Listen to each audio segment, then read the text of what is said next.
No niin, ehtoota vaan kaikille. Kuuluuko sinne ihan hyvin?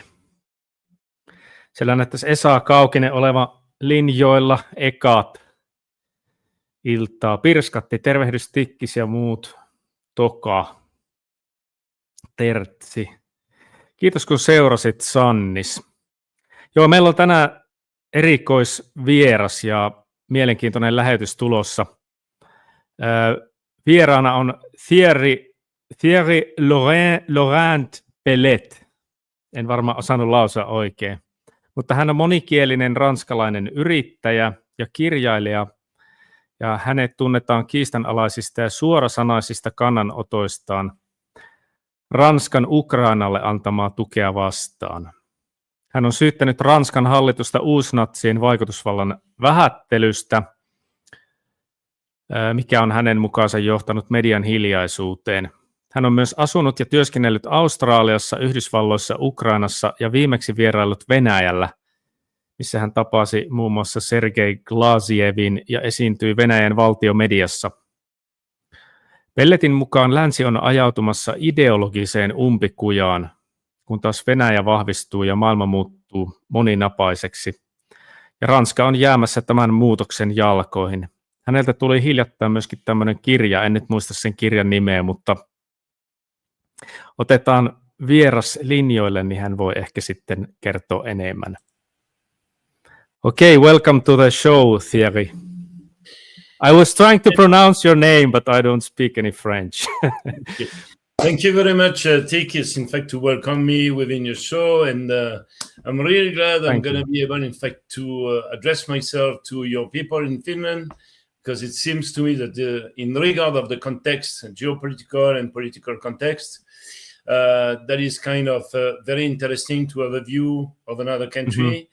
And especially somebody that has my background, due to the fact that I've been involved in the story of Ukraine during 10 years. Mm-hmm. So basically, I know pretty much a lot about it. And from what my colleagues are saying about me, they say that I am a big reference in terms of knowledge, understanding. And what is scaring me is that during the 10 years that has been after coup of Maidan in 2014, a coup I have been attending because it has been happening under my balcony. I have been trying, in fact, to prevent and to explain most of the politicians, executive all over the world, because I have been participating to a certain numbers of economic forum in the world. And despite all the warning that I have been putting together, well, look where we are today. And actually, that is the title of my book that was published in the United States. And I thank my editor in Las Vegas, because even in Europe, nobody wanted, in fact, to publish me. The title of the book is Ukraine, a Warning to the World. And actually, why warning to the world? Because I knew that this would be happening. It was inevitable. So this is how I introduce myself, and I am sure that your audimat gonna have a lot of questions, and I would be more than happy, in fact, to answer them as much as I am going to answer all the questions that you might have in your minds in regard of the situation that is occurring in France today. Yes, you can find the book on Amazon, I think. Mm-hmm. Is it Amazon? Is it German Amazon or every Amazon? Do you know? Everywhere in the world you can find a book. Mm-hmm. And actually there is a lot of things that people are discovering when they are reading it. And it is absolutely shocking, because I have been putting together the mechanism to explain, in fact, the different events and the connections that there were between them from 2014 to right now. And especially the reason of the COVID. Actually, in fact, the crisis in Ukraine and the COVID are completely linked. And General Vallely, that I am advising for several years right now, have been, how to say that, asking me, in fact, to write a letter that we're structuring, in fact, what has been happening and the reason why it was happening. And this letter was sent directly to the White House in the hands of Donald Trump. So there is a huge connection between Ukraine and the story of the COVID. And I am sure that your audimat is going to be very interested in reading what has been developed in the book. I'm sure, and I will link the book somewhere in my social media. And I think there's one important selling point for the book, which you mentioned to me before we went live, and I think it was interesting that you said Oliver Stone wrote the foreword for the book. Was it? Yeah, this am is I right? The director of the production of Oliver Stone. His name is Igor Lopatonok. We are working together for several years. Okay. And actually, what is funny is that we were in Moscow for the parade in May all together. You see? Yes. And basically, what is funny is that there is a young writer that is located in Donbass. Her name is Faina Savenkova. She's 15 years old. She's a journalist. She's a writer. And she has been writing several books explaining what was her life under the bomb of Kiev during 10 years. And because of this, the secret services of Ukraine has been recording her on a website called Mirot Vorets that is targeting people to be murdered. And a lot of my contacts are right now recorded on this website. And actually, I have been contacting Cyberpol to make sure that this young kid will be protected. And when Igor have been hearing about what I have been putting together in terms of process, in fact, to protect her, he called me and he said, you know, Thierry, that Faina is my godchild.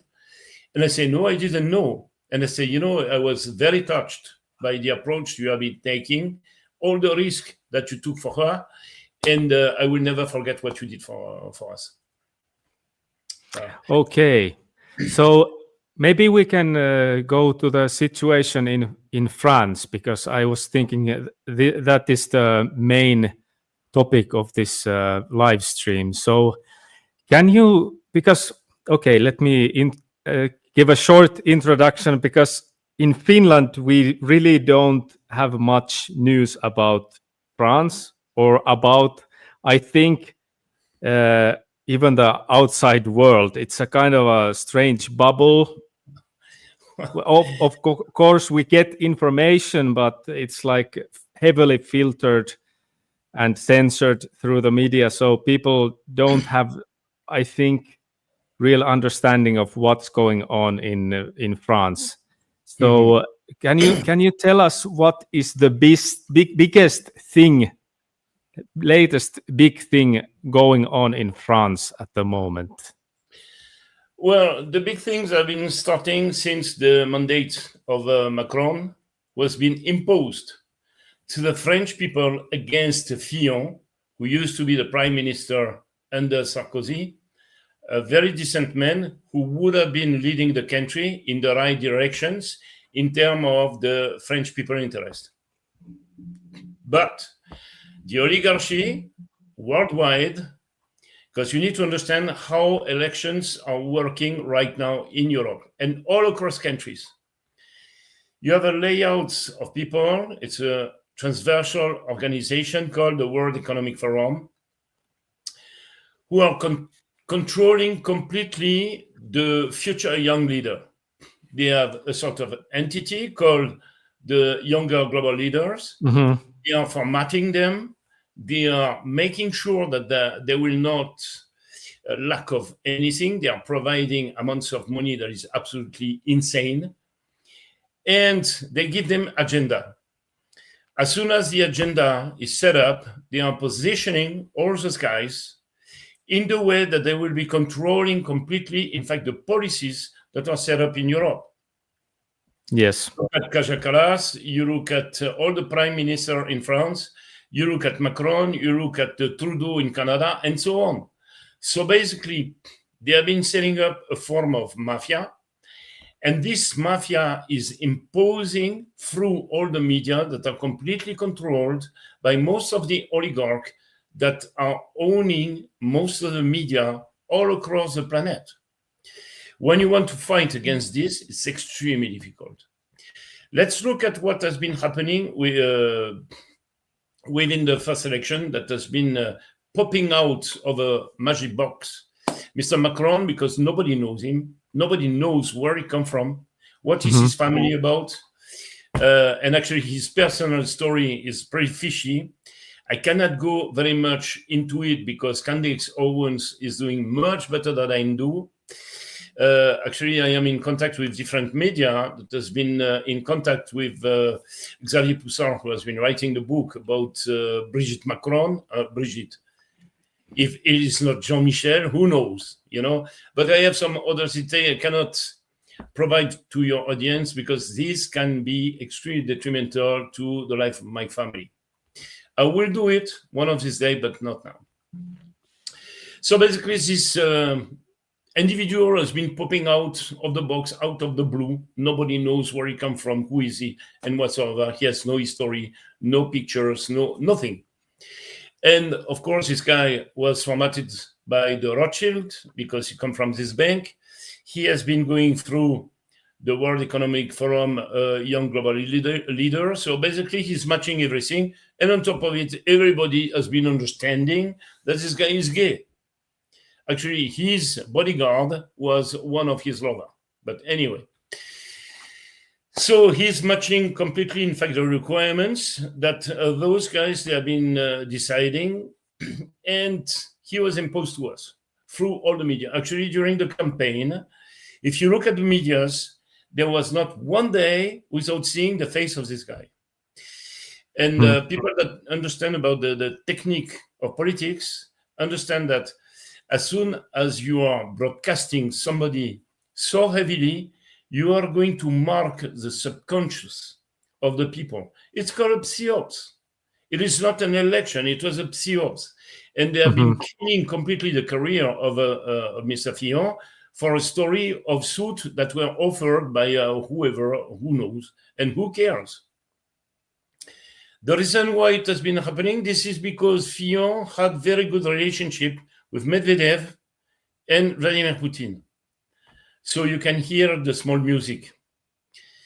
What has been happening in 2017 was a real disaster for my country because we have somebody that represents the interests of supranational organization and not our nation, neither our citizens. And he is doing everything possible in terms of transgression, in fact, to aggress the people and to put the economy down, to put the social cohesion of our country. And he has been doing this in a very smuggling manner. His technique is very particular. France used to be a bipartisan political landfill. He has been crushing it completely because he was picking up people from one time on the left, one time on the right. And what he was offering is a position of minister. And all when you are flattering, in fact, the ego of people, what they are doing, they are just running after the position. It's called psychological bribing because instead of representing a system of value in which they are believing, those people who has been running after him, they are just looking after our position because they wanted to be under the lights. And on top of it, because the prestige of the position as minister. And this is what he has been doing during the last 7 years. So if we are looking at the... So he's been, I'm sorry, he's been president for the last 7 years. Yes. So what we're observing right now, we had a number of prime minister that nobody saw in the world before. Well, number six prime minister in 5.5 years. This is just crazy. We had 7 minister of education, 5 minister of foreign affairs, and we're going to get the 6th one very soon. And when you see the level of the Minister of Foreign Affairs that has been working with Macron, you want to cry. When you're a foreign minister, what does it mean? It means that you have been traveling all over the world. It means that you know several languages. It means that you know a gigantic amount of real leader in the world, and you know how to address yourself to them. Look at the, I don't even remember. I think the previous one of Barrault. This guy was dyslexic. He was not understanding how to speak French. He was not able, in fact, to build a sentence with a subject, verb, complement. When he was speaking, people were just like, my God, what is he talking about? We don't understand. It's confusing everything. It was just a disaster. Every time this guy was going on TV, everybody was laughing and saying, what he is doing here? This is just crazy. But so he was kind of a French version of Joe Biden, so to speak. Much worse. Much worse. Worse. Okay. Worse. The guy was not even able to speak. Mm-hmm. You know, it's mixing the complements with the adjective, with the names. You were listening to this guy. Oh, my God, what is his language? Is he speaking French? We don't know. And on top of it, because he was the lover of the prime minister, you hear me?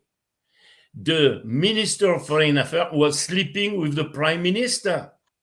So basically, if you look at the political landfill within the French government, 60 to 70% were gay. Is that the representation of a nation? I don't think so. You know, gay community is about what? 3%?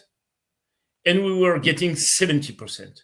So basically, those guys, they were supposed, in fact, to represent a nation, but do they understand what is the nation? Do they understand, in fact, what is the structure of a country that is based on family? I don't think so.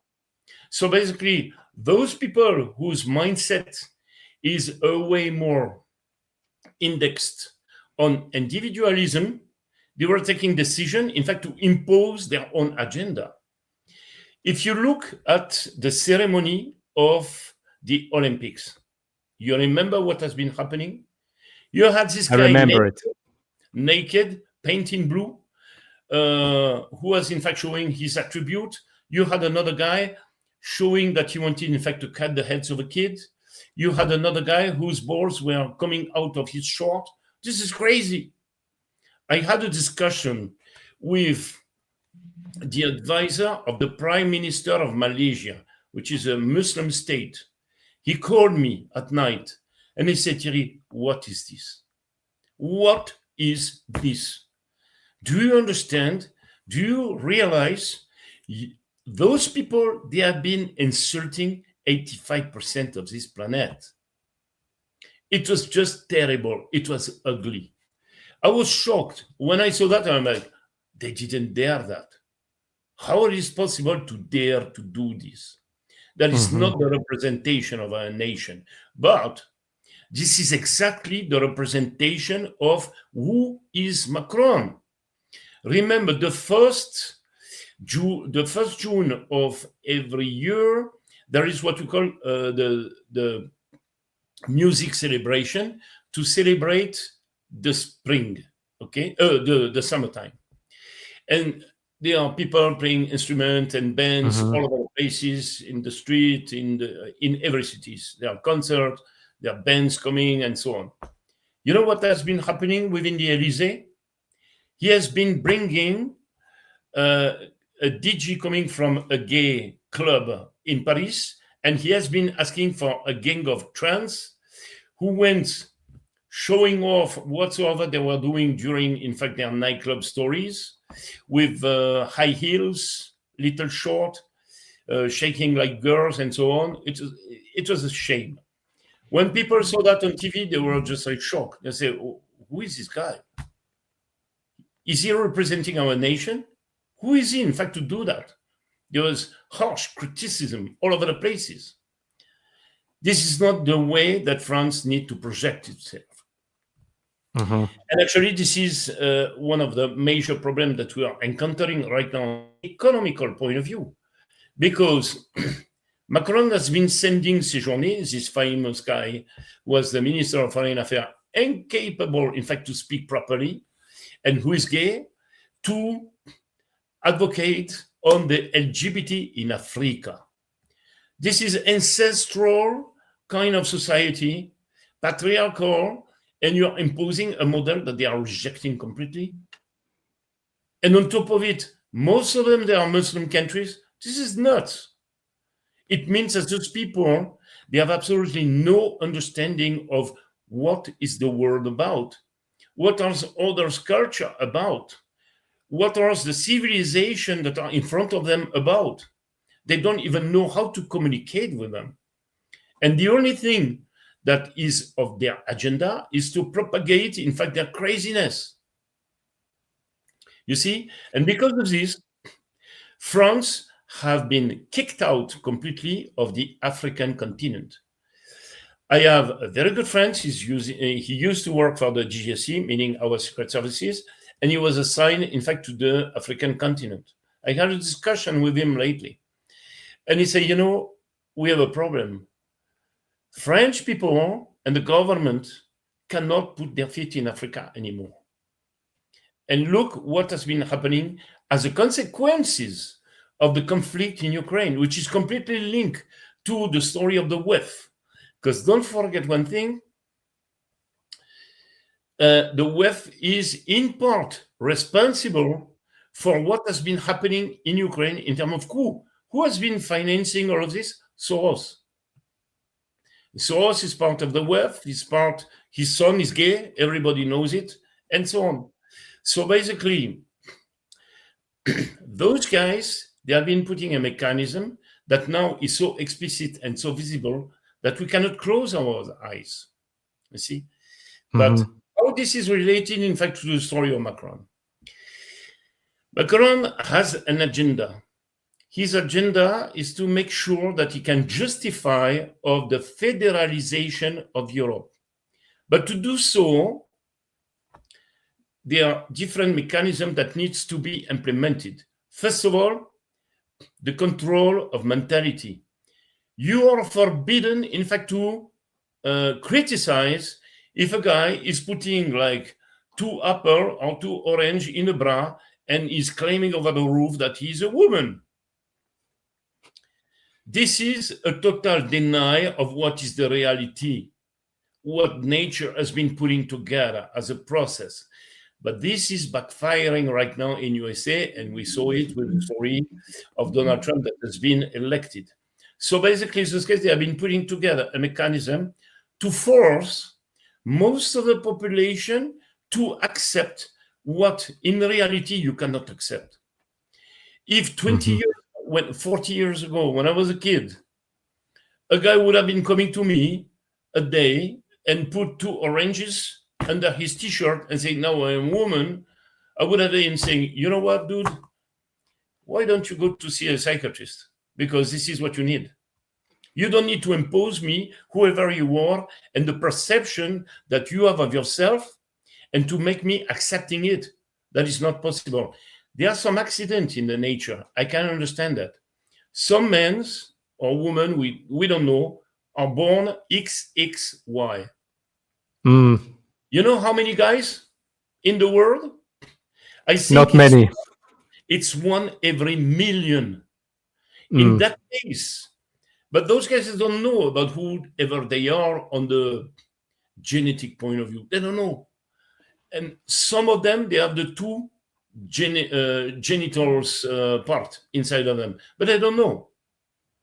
It's an accident of the nature. But if you look at the reality, if you look at the majority of people, and when you do politics, you are putting together politics for the majority, not for the exception. The exception exists, you need to accept it because it's not their fault. This is how they are.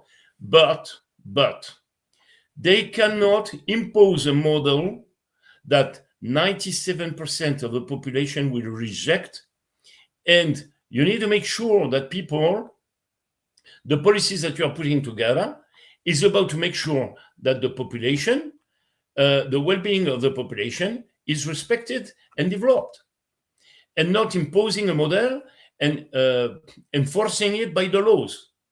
It doesn't make sense. And if they have been doing this, all those mechanisms, like the immigration story, which is financed completely by Soros, this is because they wanted to crush the mindset of the population.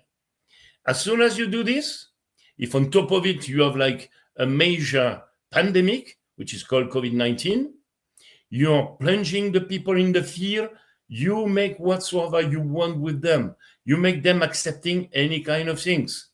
And the any kind of things, this is a conflict in Ukraine that has been erupting for its end at the start of February 2022.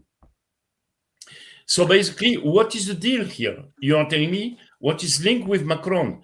Macron wants to become the president of Europe, but to make sure that people will be accepting that a country called Europe, which is not existing, just erupt out of the blue, they need to control the mindset of the people. And this is what they have been doing. So basically, they are designing Russia as the public enemy number one. When in it's fact, very 1984. If you've read the book, it's almost exactly the same strategy they are using. Exactly. And in this case, they will say, oh, you see this enemy, we need to be gathering all together because we're going to be fighting against Russia. Yes. And because we are stronger than them and we are going to beat them. So basically, let's become European. You know who has been doing this the last time? USSR. You know how it has been ending? Very badly. Because it goes against the mentality of people. In France, we're a country with 357 cheese. And we are not able, in fact, to speak with each other right now, with 67 million people. And they want 460 million people to speak with one voice, with different languages, with different currencies, different culture, different mentality. This is going absolutely nowhere. Nowhere. And you guys, you have the same problem. Because your prime minister is coming from the West, he's gay, and so on. The same schema. You don't have the right to criticize your government. You don't have, in fact, the freedom of speech. This is the reason, actually, why you are living in Italy. This is exactly what is going on here. So basically, these guys, they have been putting this big schema together. But there is a problem here, is that internally right now, Macron has been drying so much the political landfill that he is not able to constitute a government that is going to impose a budget. And because his approval rating is only, I think, 14%. 14, luckily, because I do believe that this is way below 10%. Okay, so this guy wants to be the president of EU, and in his own country, his approval rating is 14%. Yeah. Not to mention in other countries, I think people, most countries are kind of like, who is this guy? I think most people, when they see Macron, they just kind of think that he's kind of, there's a natural kind of distaste for this guy. At least for me, when I saw him, I'm like, I don't like this guy. I don't know why I don't like him. Well, I'm going to tell you, in fact, the sentiment I had. The first minute I saw this guy, I was with all my family, and my mother say, what do you think about this guy? After 1 minute, I hear his voice, and I say, I don't trust him. I don't like him. Something is wrong with this guy. Something is very, very wrong. And I was perceptive. You know, it's a sort of, when you're alpha male, you immediately recognize that an individual in front of you wouldn't be reliable because it's in its DNA, you know. So basically, he reminds me also a lot of the president of Finland, actually. He has the same kind of distrustful kind of, I don't know, style. You're completely right in a sense that in regard of all the actions that he has been taking, the Yellow Jacket story, the policy that was adopted during the COVID and so on. If I tell you the kind of crazy thing they were imposing to the people through McKinsey advisor, this is just crazy. They were imposing people in cafe to drink their coffee sitting, because they were saying that if people were standing up, they could get the COVID. Do you realize the level of craziness that those guys have been running? They were saying that on the beach, you need to draw a square of 2 by 2, and you need to stay inside of it to protect yourself from the COVID. Outside, where is the how to say, the virus load in open air? There is zero. If you're in a classroom with 40 kids and you have 5 of them that has in fact the COVID, of course you're going to get it. But if you're open air and you force the people to put a mask and to stay on a beach sitting on a square of 2 by 2, but this is just psychopath can do that. Psychopath. Do you have the same thing in France, that you like to drink coffee on like standing up, like in Italy? In Italy, we have espresso standing, because for Finnish people in my audience, they think, why would someone drink while standing, coffee? Because the Finnish coffee is like lungo. It's called lungo. Yes, so you have also the kind of coffee shots, espressos, and you stand. It's called espresso. Yes, so espresso. You see all those rules are just the image of how the guy is thinking. It is not about to protect the people, it's about to control them. And this is what he has been doing for the last 7 years. Let's look at the global picture. Today, France has been, the debt of France has been degraded yesterday by Fitch Agency, okay? So basically from AA, we went to simple A. The consequences out of this is major. The guy has been taking measures, and especially to arm the Ukrainian, by assigning them $35 billion.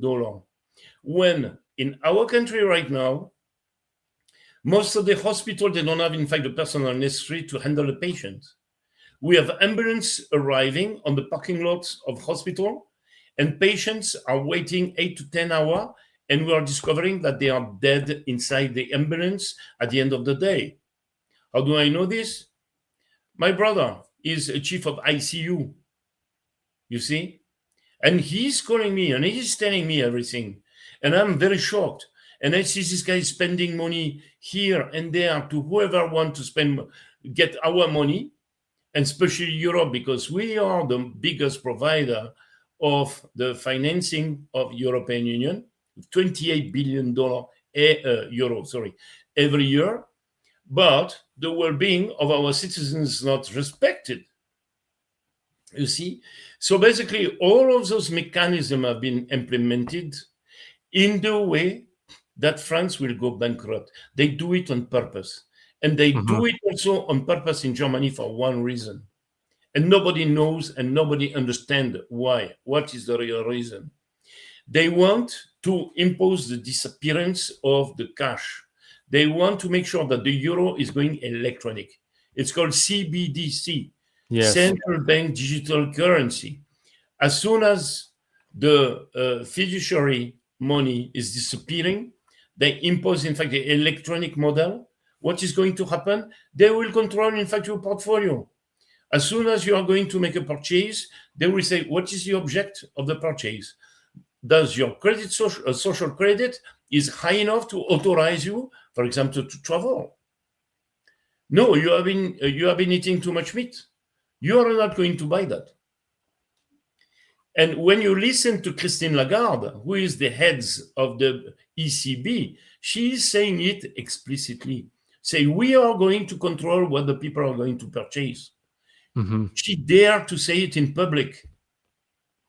I was in Aix-en-Provence last year. She was saying it in front of 700 people during the weeks of the economy in Aix-en-Provence. You see, they don't even hide their agenda. So basically, their deal is about to make sure that the economy in Europe is going to collapse. And that is the reason why they haven't been complaining about the destruction of Nord Stream 2 that was making our economy competitive against the United States. And actually, people that are going to read my book, they will see that I have been sourcing the RAND Institute document explaining all the process of the destruction of Europe by provoking Russia in the period of 17 to 22 of February 2022, because this is a Ukrainian that has been attacking the Donbass in this period, and the president of this region has been asking Vladimir Putin to interfere on the 23rd.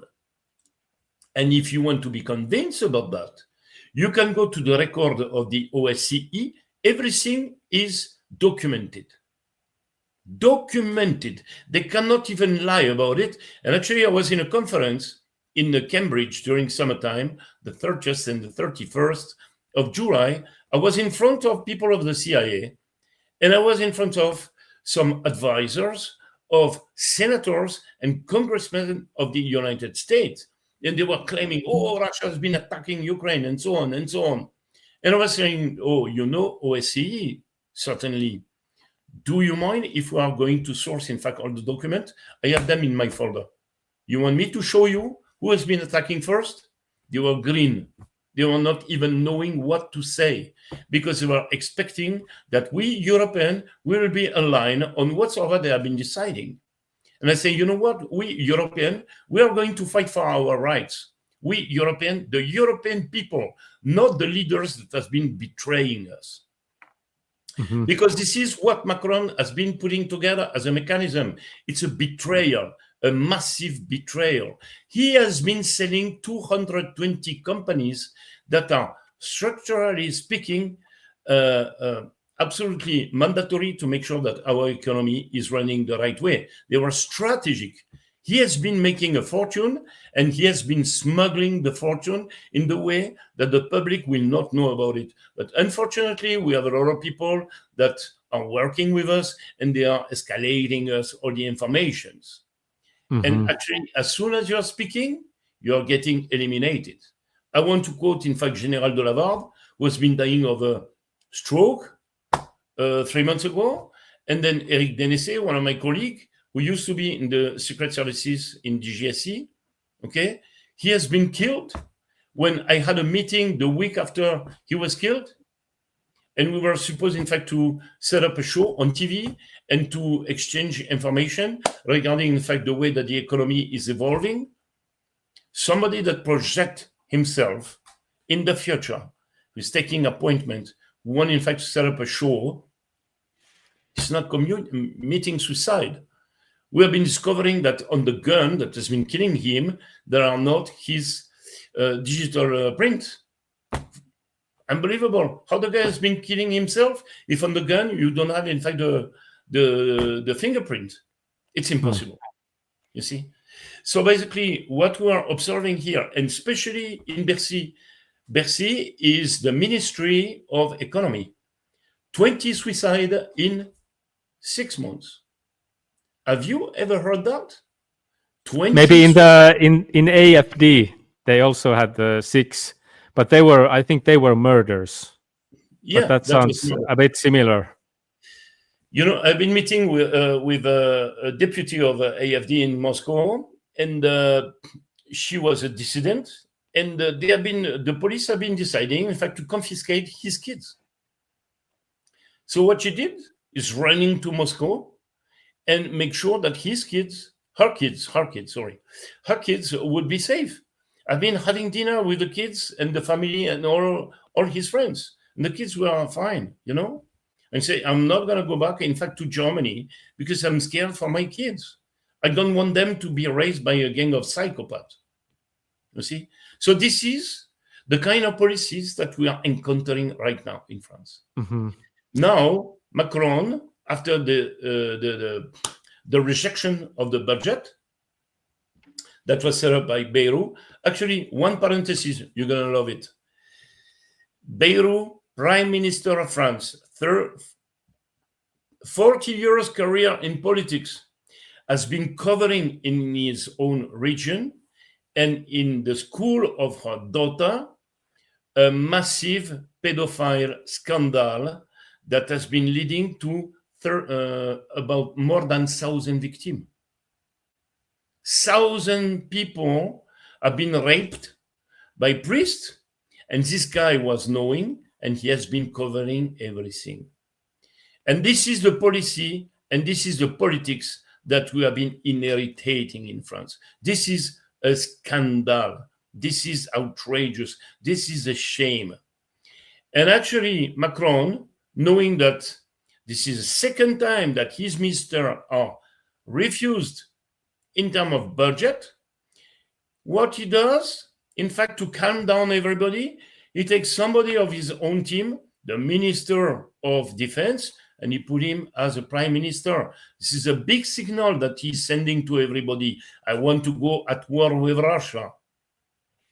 But what he was not anticipating is that 1 week ago, the commander-in-chief of our army, Thierry Laurent, has been resigning.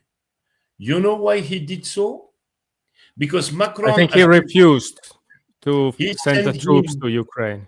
Yeah, he sent him the order, in fact, to send the troop to Ukraine. And the entire command has been gathering together and discussing the situation. And they say, this guy is crazy. It's out of question. We're going to do that. Now, let's look at this story of, well, Russia is going to take over Germany, is going to take over Poland, and so on. What is this bullshit? And I'm going to explain you why. How many guys Hitler has been putting together to invade Poland and Europe in 1939? 5.4 million people. In 1944, his army was constituted of 11.2 million people. In Donbass, you have 350,000 soldiers from Russia. And with 350,000 soldiers, he's going to invade Europe? Come on. Don't be ridiculous. This is just taking people for idiots. So that's a good point. I've not heard that point actually about the numbers. I've heard other points, but that's a good observation. This is ridiculous. And those guys within the European Union, they are taking people for idiots and naive. And they think we are going to follow up on their lies. This is ridiculous. This is really ridiculous. In Donbass, the other problem is the exterminations that the Western Ukrainians wanted to put together on the order of all the oligarchs.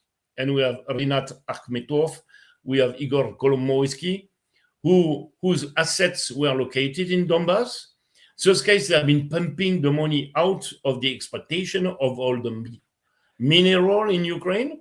They have been filling their pockets, and they were not redistributing, in fact, the resources.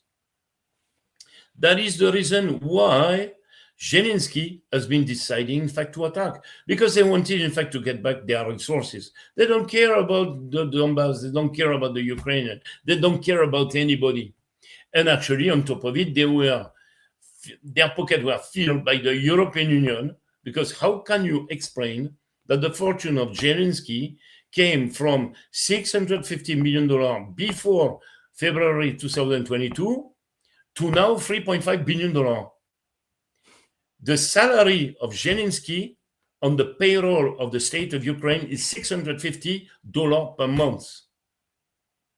How he has been able to buy a gigantic hotel in Courchevel, about 200 kilometers from my place, that is costing $88 million. You know, it's enough. The amount of money that has been sent to Ukraine is just an outrage to European, to the population that are just like squeezing their wallets right now in the way that those guys, they are getting richer and richer. 30% of the military help has been sold on the black market. 80% of the humanitarian help was sold through the chain of supermarkets of the friends of Zelensky. They have been pumping the money at a level you cannot even imagine. This is an outrage. This is an outrage. And the European Union is telling us that the Ukrainians, they are protecting Europe of an invasion of Russia with 350,000 soldiers. What a joke. What a joke. I was in I go very often to Moscow and I meet with Minister of Vladimir Putin. They are laughing when they hear this. They say, those guys are crazy. What do you want us, in fact, to do in Poland? We don't care. What we want to do is to protect our population in Donbass. That's it. But as Zelensky don't want to negotiate, he's losing more and more territory. And this is linked, in fact, to the story of Ukraine, which is a country that never existed in the past. People that are smart enough, that understand geopolitics, that understand history, they know this. I'm going to tell you a small anecdote, which is kind of funny, between quotes. The advisor of a senator I was in front of in July in Cambridge, I heard he was originally from Poland because of his name. And on top of it, Jewish. So I asked him a question. I say, how come, in fact, you have been ending in the United States? Say, my parents, they have been escaping Auschwitz. I say, wow. So basically, you are the descendant of a couple that has been escaping the concentration camp, that went immigrate in the US. And today, you are just backing up people whose hero, are Sushkevich and Bandera, responsible for the assassination, the murder, and the genocide of 1.4 million Jewish during the Second World War. I say, how do you look at yourself in the mirror on the morning? How do you feel when you go to the grave of your parents? Don't you feel ashamed of yourself? Those two guys I have been quoting, they have their names as hero in every street, in every city in Ukraine, every boulevard, every avenues. And actually, the boulevard Stepan Bandera in Kiev is going straight forward to the monument of the massacre of Baby Yar. Can you believe this? So when I said that to the guy, he was just looking at his shoes. I say, you know what? You have no value. You have no respect for your family. You have no respect for the Shoah. You have no respect for nobody. The only thing you get respect is about whatsoever you are putting in your pocket because you are becoming an advisor of those people. And we know, in fact, what is the industry of war in United States, because 5.5% of the GDP in US is about, in fact, the military-industrial complex. I say, you know what? When I look at you, I don't respect you. And this is where we are. We are facing a world in which you have people for personal interest and for their selfishness are just forgetting completely about the civilizational aspect of our population. They just want to erase whoever you are. And as soon as you are erasing your history, you don't exist. You have no means for your existence. This is terrible. You know, and then they offer the solution is drugs and entertainment, computer games, and unfortunately, like we saw this week, people start going crazy and they start killing other people, like we saw in the United States with the Charlie Kirk case. You know, it's about entertainment. It's about to make you forgetting whoever you are, because at the end of the story was the story of immigration that is completely organized, I would say. They want to mix the population to make sure we are becoming consumer. Because as soon as we are consumer and we don't think anymore, then it's very easy, in fact, to control us. You see, we are going to control whoever wants to consume. You are not, you consume. You don't think, you consume. you think whatsoever we want you to think through Netflix shows and so on. But when you look at yourself in a mirror, if you're a man, if you're a structure, if you have been educated, if you take enough distance out of what is happening right now, you say, wow, I don't want to live in the world they want to construct. And actually, you know, the story of the European Union is going to end the way that the USSR has been collapsing. And, you know, history is repeating itself. And we are going to face, in fact, a major collapse that can be ignited by the major economical crisis that is looming in the United States, because people that are smart enough, they can understand the reason, the real reason of the conflict. Yes. I'm going to give a few words about it in the way that people can understand. Bretton Woods agreements was stipulating that every raw material in the world, every commodities after the Second World War should be exchanged in dollar. Okay? So basically, when you want to buy oats in the world, the first thing you need to do is what? You need to buy dollar. And then after you can run your transaction. So basically, by this mechanism, United States has been making sure that their debt will be supported. As much as you are buying dollar, it means that there is a need for the dollar. So basically, as a collateral, the federal bank is emitting the dollars necessary to support the transaction. And therefore, their economy is supported. This is like intrinsic mechanism of the economy. After that, what has been happening? In 2000, the euro has been introduced to the market. And euro has been taking 18% of the global currencies. United States wanted absolutely to destroy the Eurozone for one reason, to make sure the euro disappear and they will be imposing again, in fact, the dollar. That was the plan. And the sanction before the 24th of February were already packaged, ready to go in Europe. And because of the mental corruption and the financial corruption of those guys, they have been applying the sanction without saying anything. And actually, I have been calling several European deputies, and I was explaining them in detail what was the plan that has been set up. You think they were listening? Yes, they were listening because I was speaking. But after that, what did they do? Zero. And where we are right now, our economy is completely destroyed. We cannot access, in fact, the raw materials, meaning the commodity, that are necessary to support our economy. Who is going to pay for that? We are going to pay for that. And on top of it, I have been identifying a corruption schema that the European Commission has been putting together. And we have been discovering with my colleague, listen to that, guys, that $726 billion disappeared from the book of the European Union. You hear me? $726 billion disappeared. Not for everybody.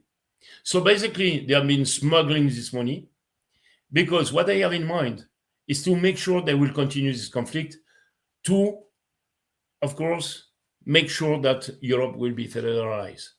But what they were not anticipating is that the Ukrainian has been crushed, and crushed to the point that nobody knows.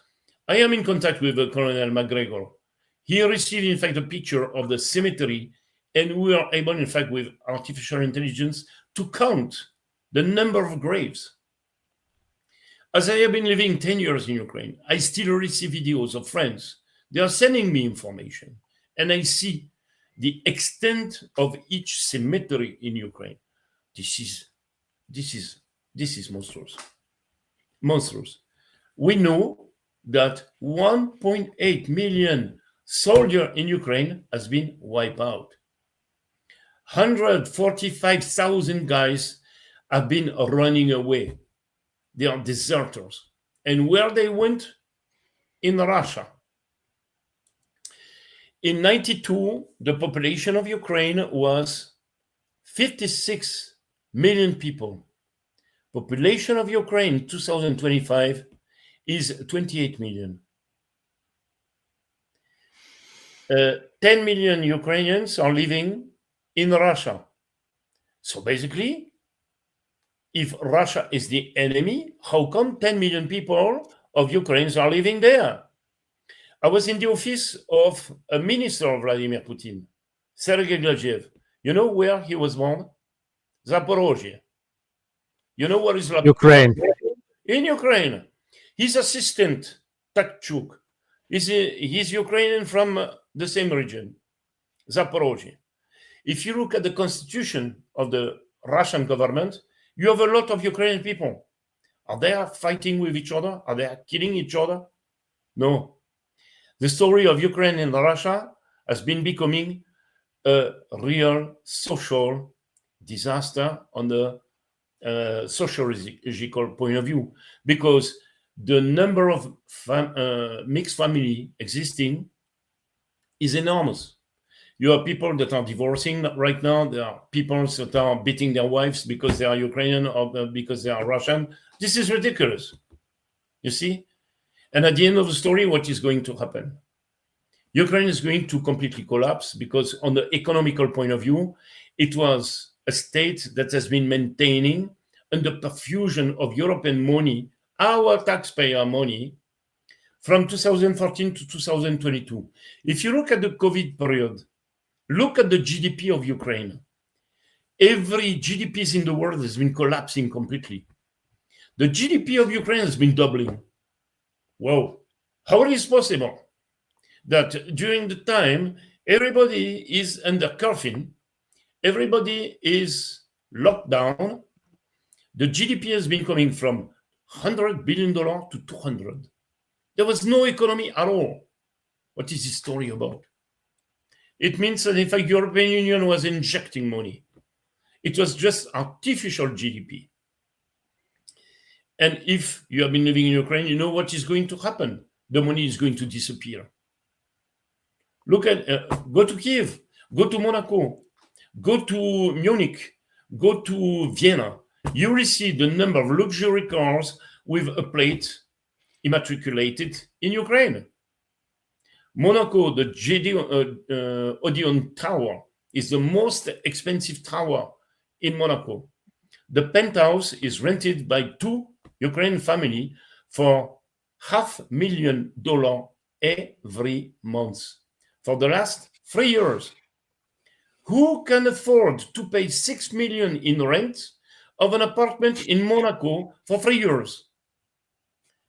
Because when you are able, in fact, to put at least 20 million euro on the table to rent an apartment, what is your fortune about? What is your fortune about?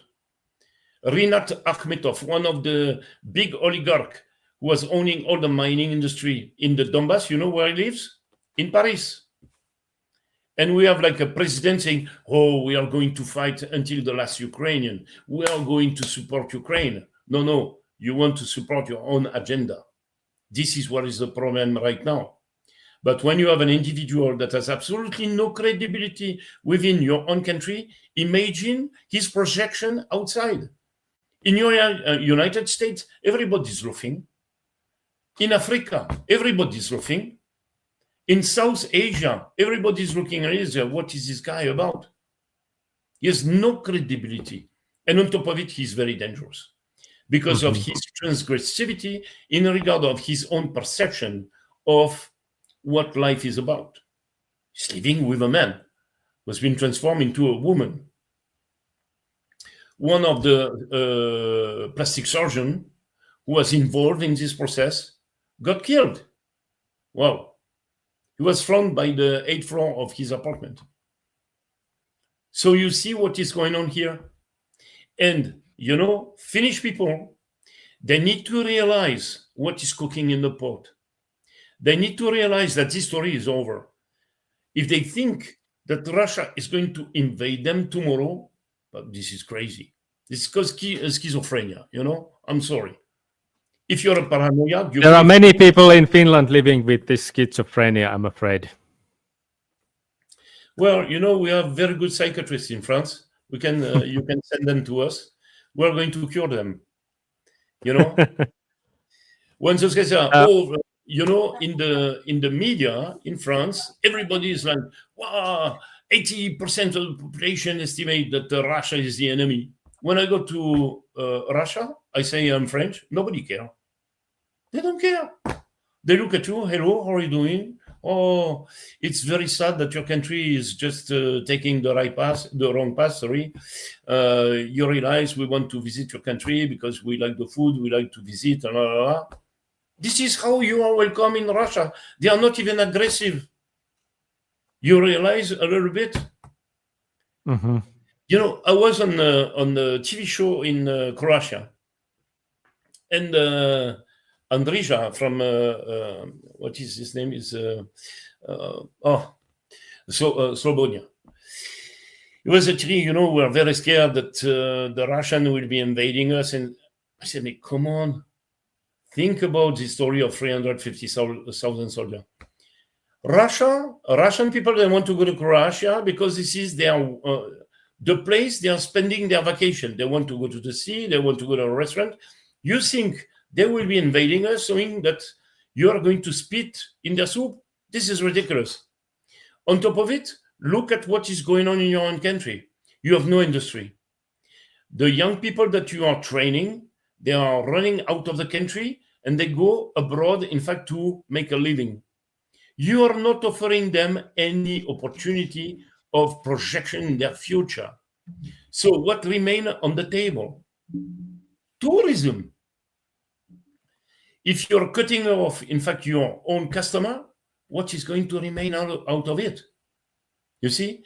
And now let's look at the case of Croatia, which is very, very interesting. Croatia in the 90s was not existing. It was called Yugoslavia. Who decided to split this country into sevens? United States and NATO. So they took the border of this country and they dismantled it, and they made about 7 countries because that was of their own interest, in fact, to control this population. Okay? What is happening in Donbass, in Zaporozhye, in Kherson, in Crimea? This is exactly the same thing. I know Crimea very well. I've been spending 4 summers there. And I know a lot of people in Crimea. Go there and try to tell them that they are Ukrainian. Good luck. So basically, what all those so nice people, so oriented diplomacy, democracy and so on, they are telling us that Yugoslavia, to split it into different countries, is right, but to see the Balkanization of Ukraine, because those people, they want to go back to whoever they are, because this is what they were. The Bolshevik has been absorbing most of this region, in fact, to aggregate this into a state called Ukraine, USSR of Ukraine. Wow, I'm impressed. So why the European Union is not focusing on reconstituting the Yugoslavia if they are so keen of respecting, in fact, the borders? They should knock out the door of Croatian people and say, now you don't exist anymore. You are going to aggregate with Montenegro, with Kosovo, with Serbia, with Slovenia, and so on. We are going to reconstitute your state the way it was. You know how it is called? Double standard. It's called hypocrisy. It's called, in Russian, we say, lapsha. Bullshit in English. It's exactly that. It's exactly this. So all those guys, they refuse the fact that some people are deciding for themselves. This is all about the control that the European Union has been deciding for every societies constituting Europe.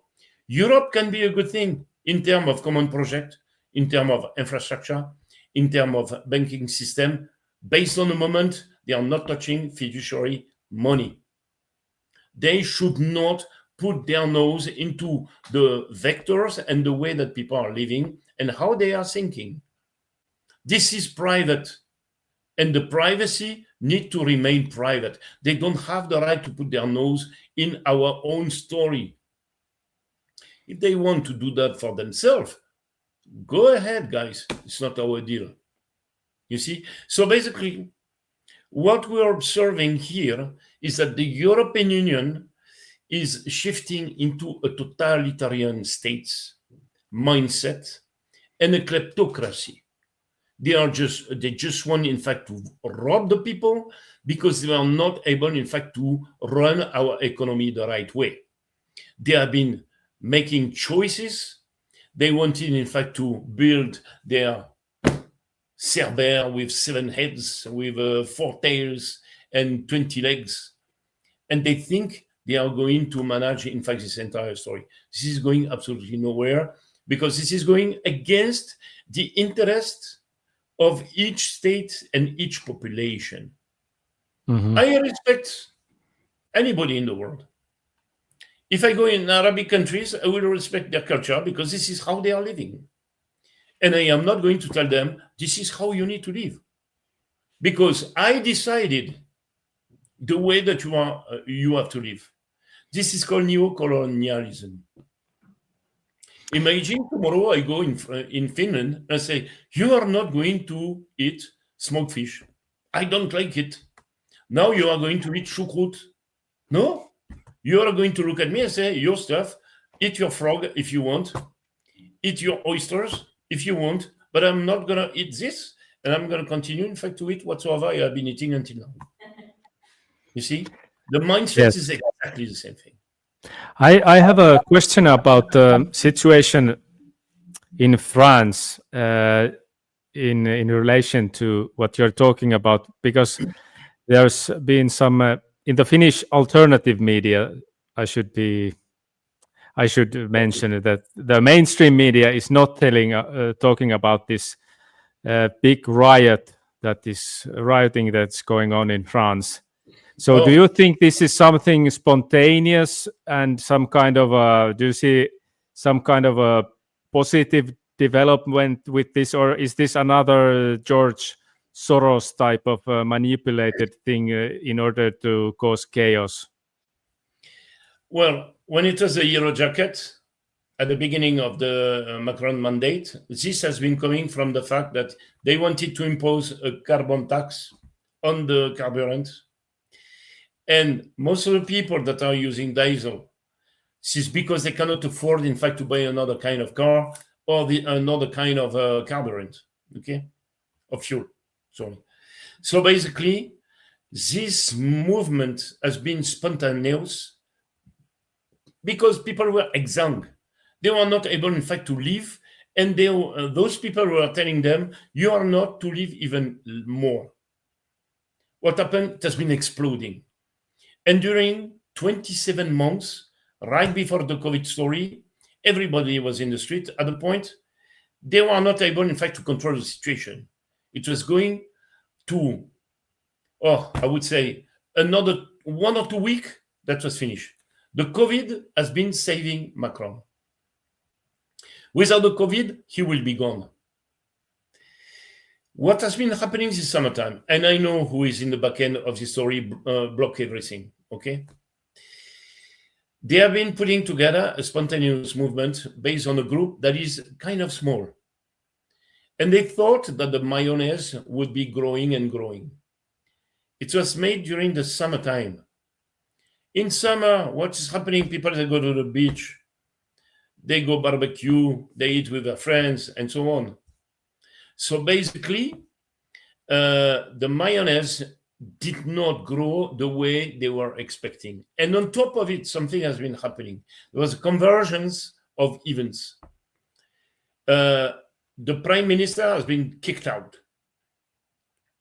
And Mélenchon, who is from LFI, meaning in fact the leftists, who is joining kind of the ideology of migrations, black bloc, and all those guys. So basically, this is the reason why I do believe that there is a part of Soros that is in the back end of this story. Mm-hmm. They tried, in fact, to take over the movement and to make sure that this would be aggregating in the way that they will be using it on a political point of view to take over. And to take over, Yes. in fact, the prime minister position. Unfortunately for them, Macron has been smart enough, in fact, to declare who would be the prime minister before the event. So he has been cutting off completely the grass under their feet.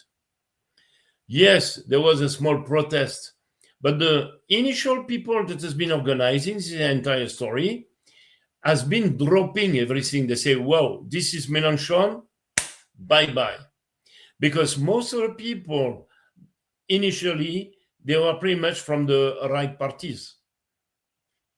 And they were the yellow initial jackets. When they saw Mélenchon was trying to take over, they said, no, we are not going to caution this. We don't want him, in fact, to serve on whatsoever we have been putting together. And look at the flags. You don't see even one French flag. You see the Palestinian flag. In England, it's completely different right now. What is happening in England, this is like spontaneous, and this is growing the way that the initial yellow jacket in France were set up. And this can grow to the point it can be a civil war. Now, everything is going to depend on what the prime minister is going to decide in terms of budget. But I can tell you one thing. If he dare to decide to confiscate the saving of the French people, this is exploding. For now, this protest has been a real flop. It was like fluff, you know. In one day, that was it. The day after, there was nothing. But if dare to try to trigger a conflict with Russia or to confiscate our assets, he's dead meat. This is where we are right now. There is no more to say because we don't have any government. We don't know who is going to pick up again. But, you know, there is a level of anger that is growing in the country, a level of frustration, a level of angriness coming from all of the places. And I'm just wondering if all the politicians, they understand the mindset that is growing in the country. This entire story is not going to end properly. I am telling you straightforward. There is an accumulation of things that makes the people less and less entitled, in fact, to accept anything else. This is where we are. So what do you think is the final outcome of this situation in France, in Europe? Do we see a collapse of the EU? Do we see a total collapse of France? Or do you think France, for example, is able to somehow rebuild the nation after the overthrow of the government? Who financed European Union? Two countries, mainly. Germany, France. If France is not able, in fact, to reimburse its debt, due to the fact that now that the prime minister has been kicked out, Fitch has been downgrading the debt of France, investors will be not so keen in investing in the country. They were kind of scared, and they will say, we want guarantees. As soon as they are saying this, they are raising the rate. They say, no, we are not going to pay for 4% in return. We are going to want 5%. And if this is the case, it means that we are not going to beneficiate of the services of the debt. France debt represents 127% of the GDP. But this is without integrating the provisional. If you integrate the provisional, meaning in fact whatsoever need to come soon, we talk about 212% of the GDP. It's a broke country. It's broke. It's gone. And we have a number of people right now that are running out of the country with their money saying, whoa, bye-bye. Ciao. Finito la commedia. You see? So basically, the less people will be in the country, the less tax revenue will be set up. If they are increasing the level of tax, the revenue of the tax for the countries will be even lower because people are not going to consume. If they are not going to consume, what is going to happen? The companies are going to lay off, and this is going to increase to the point of collapse. With what is brewing in the United States that I would like to discuss, but it will take forever, and we need to put like a way to share a screen with a lot of graphics in the way that people will be understanding what I say, because presentation I've been putting together is kind of heavy. It will take at least 1 hour and a half, in fact, to go through. And we can set up a new show in the way that we can go through, in fact, all the details, the way that people will understand what is going to happen next. And trust me, it's not very pretty. Wow. And if this is going to happen, this is because the BRICS, aligned to Russia, have been deciding, in fact, to get rid of the dollar. And if they want to do so, this is because United States, until now, have been weaponized their own money. And when you are weaponizing an instrument of this kind that is blackmailing states, if you are facing a big boy, I'm telling you, it's not going to fly. And this is what is happening. Most of the African countries right now, they are aligned on Russia. Most of the South American countries, they are aligned on Russia. Most of the South Asian countries, they do the same.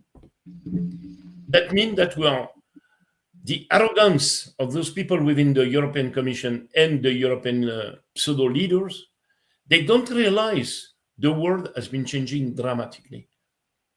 The dollar is not supported. Their currency is going to crash.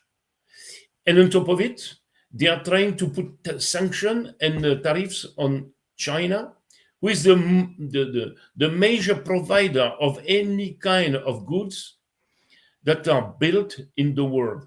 Those people, they are out of their mind. They don't understand how the economy is working. They are like ideologists taking a position against a system they don't accept because they have been deciding that it will be happening differently. But they forget one thing. They are our providers of the energy and goods. And you want to fight against them? This is completely nuts.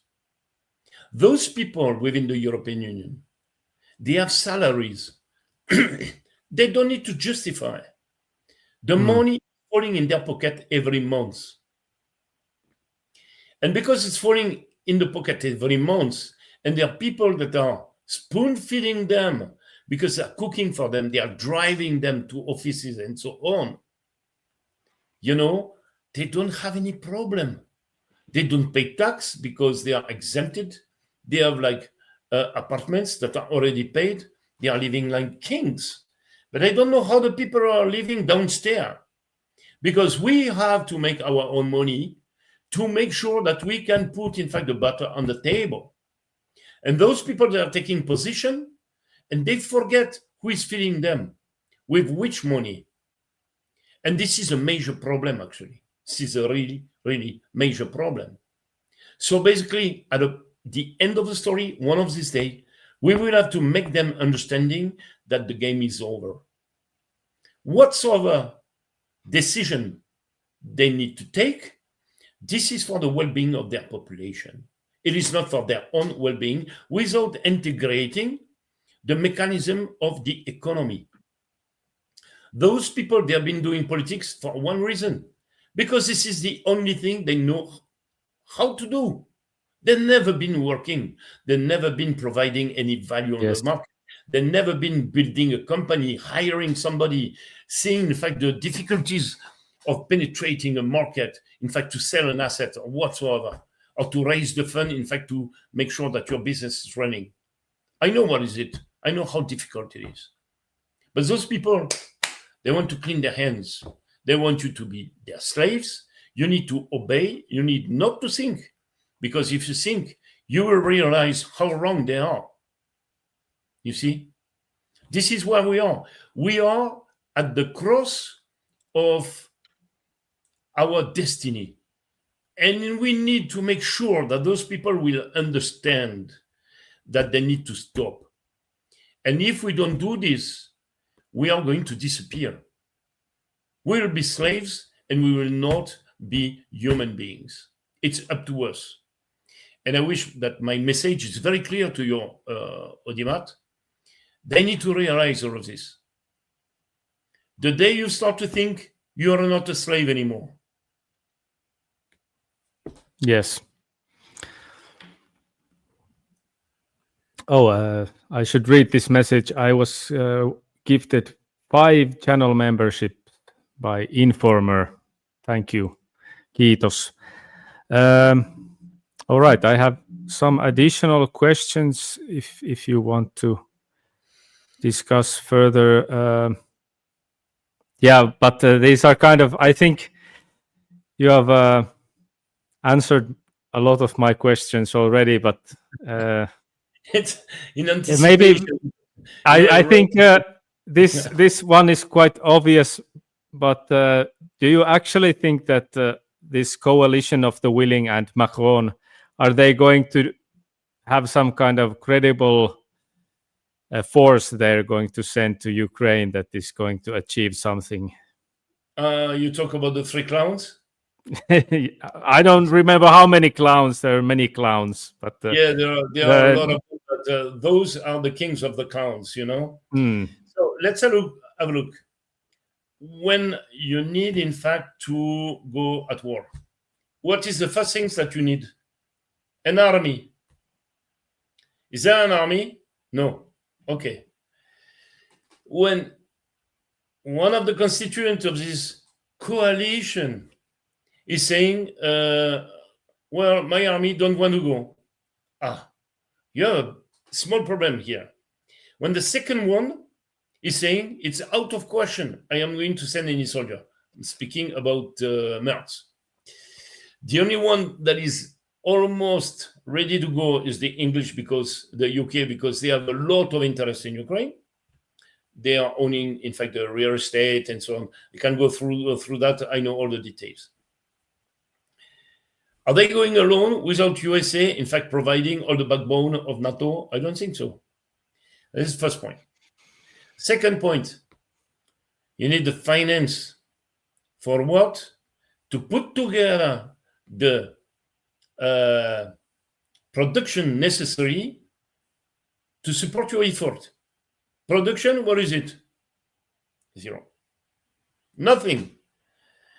I am an industrial. Somebody is coming to me and say, oh, we might go at war. Can you produce for me? I'm going to look at him and say, are you going to buy? Because if you don't buy, why do you want me to produce? You see what I mean?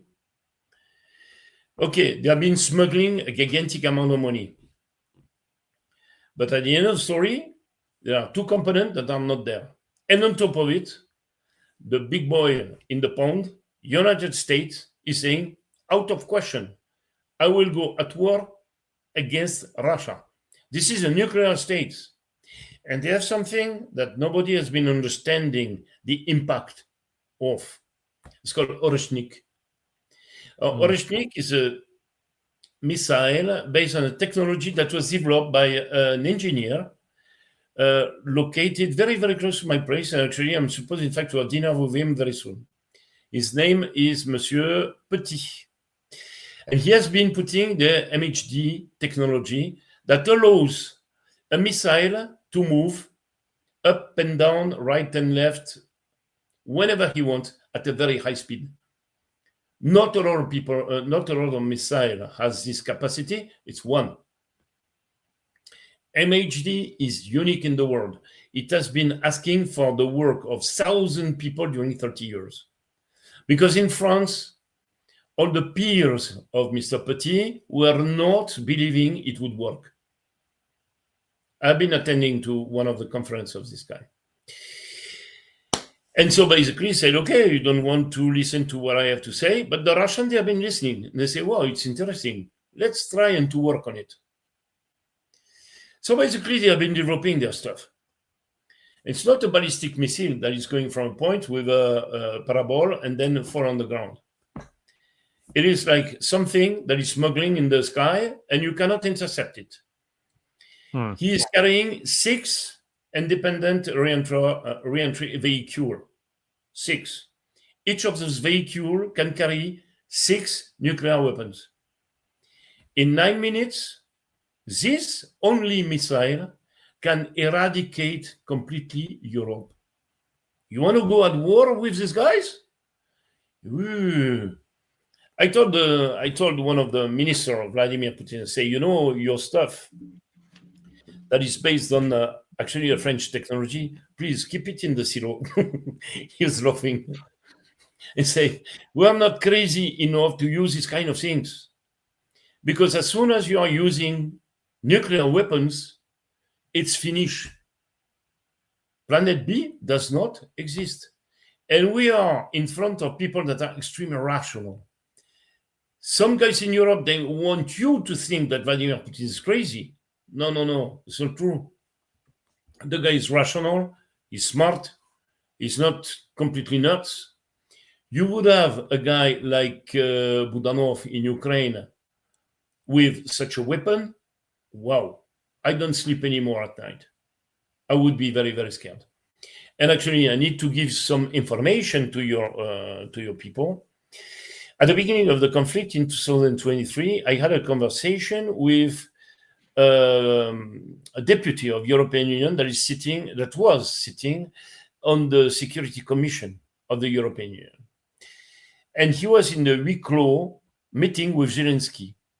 And after that, he called me and he said, you know what, Thierry? This guy is nuts, completely nuts. He has been making the replica of a Book M3 missile that Ukraine does not produce, with some fissile materials coming from nuclear facilities to make other people believing that Russia has been attacking with a nuclear missile. And he wanted to blow this missile on the nuclear facility of Zaporozhye. When he said this, everybody in the room looked at him, and he was under influence of cocaine because the guy was completely nuts. And everybody in the room looked at him and said, now you stop. You stop. Because if Zaporozhye is exploding, this is 4 times bigger than Chernobyl. There will be no life in Europe at all. Finito. So you stop this kind of bullshit, and we don't want to hear about it anymore. This is what has been happening that is hidden to the public. I've been trying, in fact, to penetrate the media to explain that. Nobody wanted, in fact, me to talk because we were very scared. And Macron would have been accepting this. This is why this guy is very dangerous. So you see, I am giving you information, guys, that you will never find in the media, in the books, or wherever on Facebook or on Twitter.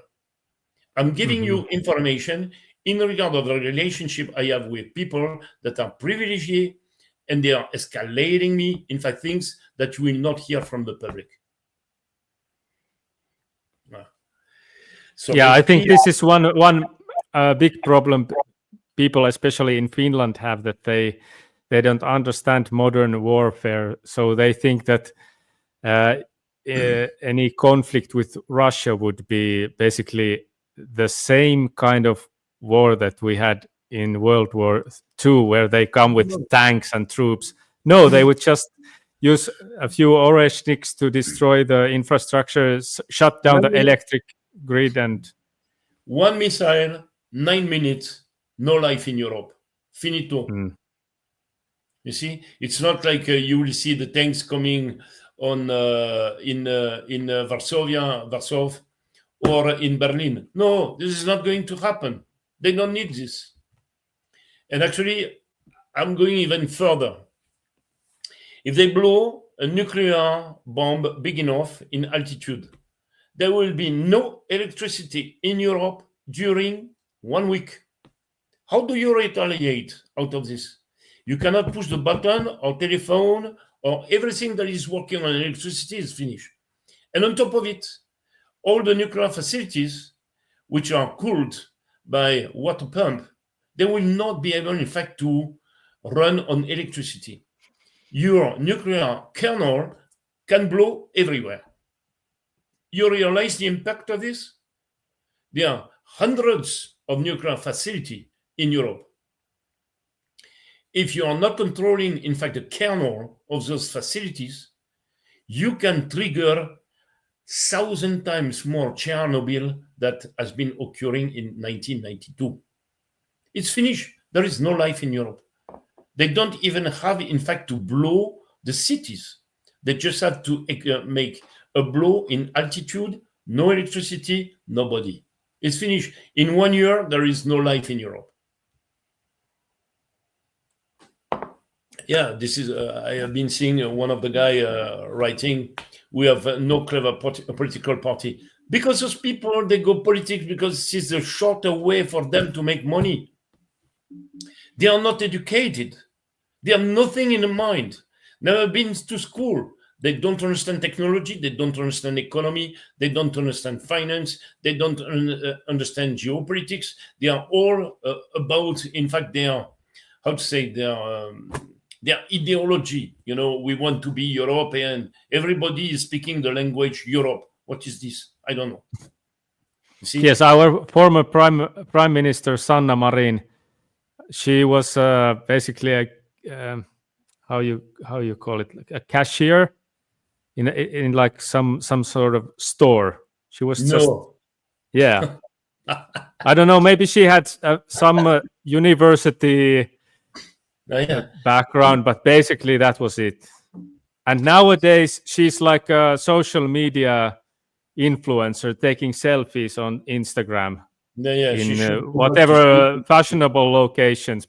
And she's doing a lot of drugs, and she looks completely ruined. Yeah, with green hair or yellow or pink or whatever, with a ring in the nose like the bulls, you know. We can milk her also if you want. You know, this is a disaster. Look at, for example, the Rassemblement National. You think this is a party of opposition? Have you listened to Bardella inside of the parliament in Europe? You put a wig on his head. It's a von der Leyen with a suit. Mm-hmm. You are saying exactly the same thing of this girl. He don't understand economy. This guy don't have any diploma. He's 29 years old. He wanted to become the prime minister of France. Yeah, bro, go back to school, learn a little bit, and perhaps in 20 years we discuss. The guy is very clean on himself, you know. But that's it. It's like a politician for TikTok. Well, this is the kind of politician that we have right now in Europe. TikTokers. The story of attack of the drones in Poland.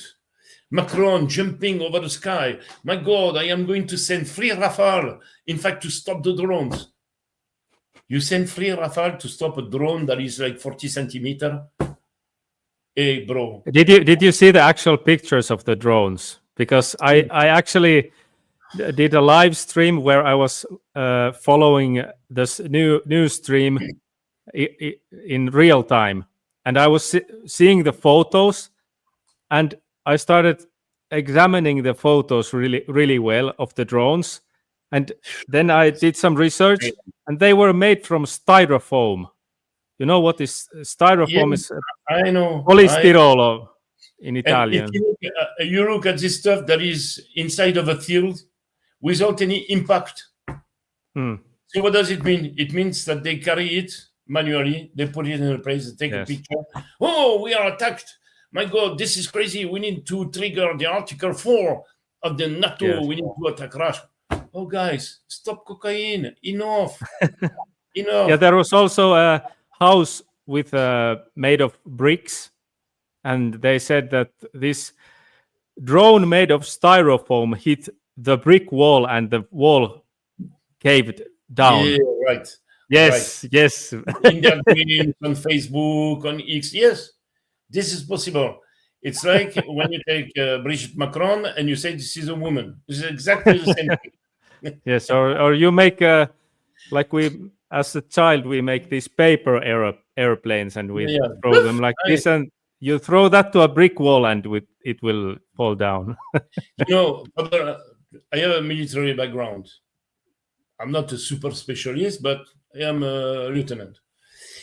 Mhm. When I hear all those generals on LCI, BFM, and so on going on the TV show, starting to talk, if I had the opportunity to have them in front of me, I would tell them, but fortunately, we are not at war with Russia. Because if you are a general and you are bringing our army there, in the next 12 hours, everybody's wiped out. Because you're dumb, you're stupid man.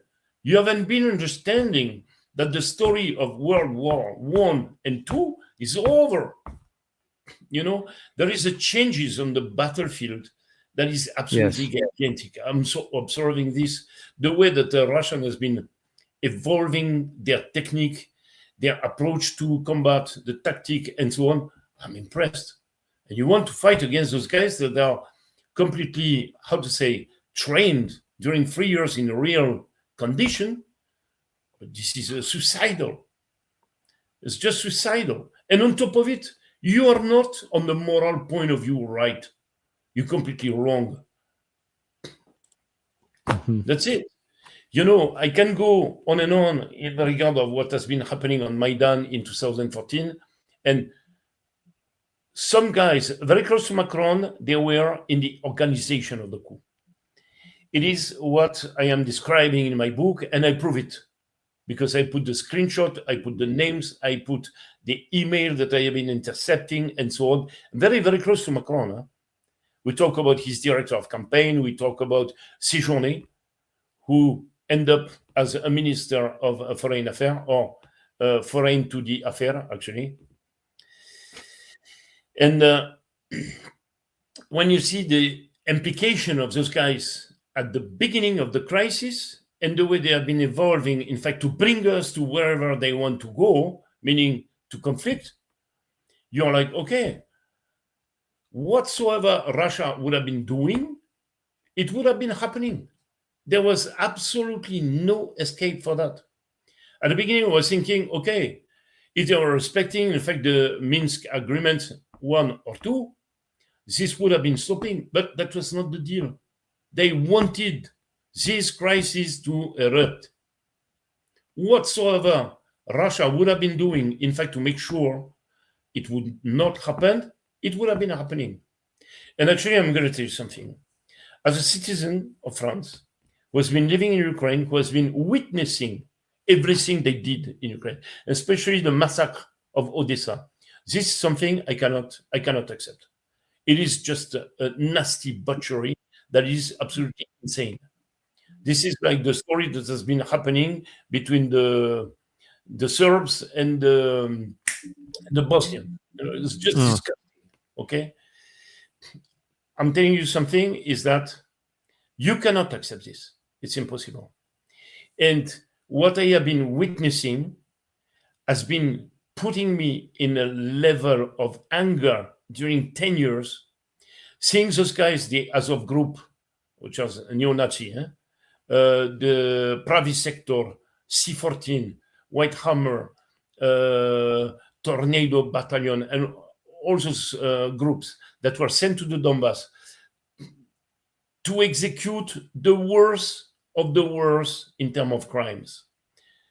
Tornado Battalion were jailed on the demand of the CIA, because whatsoever they have been doing in 2016 has been disgusting everybody. They were raping babies. Even Kiev was obliged to put them in jail. They have been prosecuted. You know who has been freeing them to go to the Donbass again? Zelensky. And when I was saying this, I was like, how come Russia is not interfering to stop this? And I was very angry at Vladimir Putin. I was like, this guy don't realize what is going on in this in those oblasts. Why he's not interfering?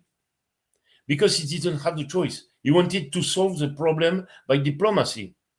And on top of it, because on a financial point of view, if United States was imposing major sanctions like cutting off the SWIFT, they would have been killing Russia in 3 months. So basically, he was zipping it. He was closing the eyes on all the massacre that has been occurring in Mariupol, in Kharkov, in Dnipropetrovsk, in Odessa, in Kiev, everywhere. And this has been lasting during 10 years. I had a lot of friends in Ukraine. I have some, I don't even know where they are. They disappear. They might have been killed. I don't know. Spartak Golovachev, for example, was tortured in the jail of the SBU. This guy was at the head of the freediving team in Ukraine. I've been writing to a minister of Ukraine to free him when he was condemned to execution. They free him and they assign him to residence. He was not able, in fact, to exit his own house. His mother was feeding him. Then the conflict has been exploding in 2022. And what has been happening to Spartak, I don't know. At the beginning of the conflict, during 6 months, I was in touch with him and we were discussing. And suddenly, disappear. I don't know where is he. Might have been killed. I don't know. I have hundreds of stories like this. So basically, when I hear the media in France, everywhere in Europe, lying non-stop, because they are hiding what has been happening in this country, it makes me so angry that you cannot imagine. I was in front of the Minister of Foreign Affairs, Barrot, the 3rd of July this year in Aix-en-Provence. I have been humiliating this guy at the point that Asselineau and Philippot has been interviewing me in the way that I explain what has been happening. There was geopolitical profound and so on. And the reaction of the public, they were just booing me. You imagine the way that, in fact, the media has been influencing the way that people are thinking at the point they are not even critical in regard of what is happening right under their nose. I was saying to the minister, are you accepting that most of the streets in every cities in Ukraine are on the name of 2 collaborators of Nazi? It is like tomorrow, the Champs-Élysées, you call it Avenue Maurice Papon or Klaus Barbie. This is exactly the same thing. If you accept what is happening in Ukraine, you can accept it everywhere in the world. But if you say this to anybody in the street in Aix-en-Provence, saying the Cours Mirabeau in Aix-en-Provence, you're going to call it Cours Hitler. This is crazy, you see? So the level of hypocrisy that's been developed in Europe is such that people right now, they need to open the eyes and to look at the thing the way they are. You know, we are not living in a virtual reality. We are living on a real world, and we need to look at the thing the way they are. I saw an interesting question here. Maybe we have this question, and it's almost 2 hours already. So, who is the next president in France? Do you see any hope for the next president of France? That is a very big problem. That is a very, very big problem. Marine Le Pen is forbidden to present herself to the election. I am not confident at all with Bardella because I don't believe and trust him. In the opposition, perhaps Retailleau, but he's a fake opposition. Honestly speaking, my deepest wish is that Philippe de Villiers will present himself at the election. If he does so, our country is safe. The country will be safe. He will exit Europe, exit the euro, say goodbye to NATO, end of the story. This is the only way we have, in fact, to save our nation. Not that I am a nationalist, but in regard of whatsoever those guys they have projected, in fact, to control us, I cannot accept it. That is not possible. Do you think this is probable that he will get elected? He might have like 30% support. Is it going to be enough, in fact, to move forward to something else? I don't know.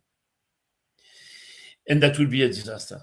So basically, the next 2 years that are coming, we are going to see a lot of instability in the world. This is what we have been seeing with the assassination of Kirk. We are going to see a lot of people that are going to be zipped because they don't want any opposition. And based on the moment people are killing because they don't want you to speak, this is because they have a lot of things to hide. And their agenda is not so genuine as they are claiming over the roof with all the media that are just propagating their bullshit. You see? Voilà. I wish I had been satisfying the curiosity of everybody. And yes. I wish you guys having a good end of the weekends. And I do believe that I need to rest a little bit now. Okay. Thank you. Thank you so much for visiting us. And maybe we will have you as a guest another time too. So we can, you have so much knowledge that I'm sure you have a lot more to say and educate. Yeah. Trust me. Yes, I know. Okay. Have a good night, guys. And thank you very much for welcoming me on your show. Okay. Thank you. Bye-bye. Bye. Joo. Kiitos vaan kaikille ja en ehtinyt tuossa lausua, että kiitos myöskin Olli Hakalalle 5 lahjajäsenyyttä ja tosiaan mä teen tästä suomenkieliset tekstitykset ja varmasti saadaan Thierry sitten uudestaan myöskin joku kerta vieraaksi, niin ei muuta kuin kiitos ja hyvää yötä, moi.